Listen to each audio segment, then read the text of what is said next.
Genesis chapter 8. And God remembered Noah and every living thing and all the cattle that was with him in the ark. And God made a wind to pass over the earth, and the waters assuaged. The fountains also of the deep and the windows of heaven were stopped, and the rain from heaven was restrained. And the waters returned from off the earth continually, and after the end of the 150 days the waters were abated. And the ark rested in the 7th month on the 17th day of the month upon the mountains of Ararat. And the waters decreased continually until the 10th month. In the 10th month, on the 1st day of the month, were the tops of the mountains seen. And it came to pass at the end of 40 days that Noah opened the window of the ark which he had made.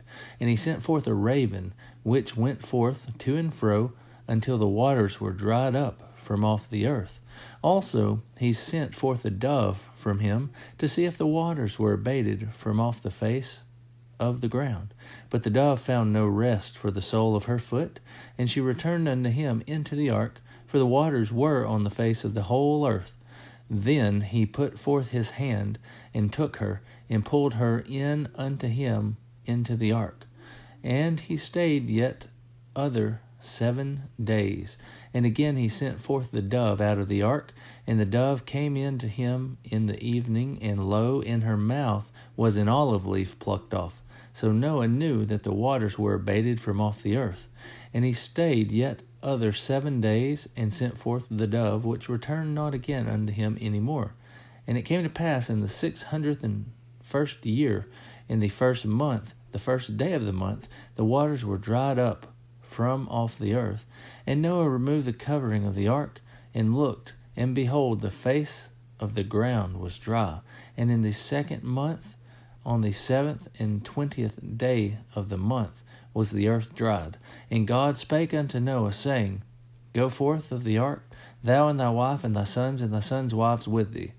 Bring forth with thee every living thing that is with thee, of all flesh, both of fowl and of cattle, and of every creeping thing that creepeth upon the earth, that they may breed abundantly in the earth, and be fruitful, and multiply upon the earth. And Noah went forth, and his sons, and his wife, and his sons' wives with him, every beast, every creeping thing, and every fowl, and whatsoever creepeth upon the earth, after their kinds, went forth out of the ark. And Noah builded an altar unto the Lord, and took of every clean beast, and of every clean fowl, and offered burnt offerings on the altar.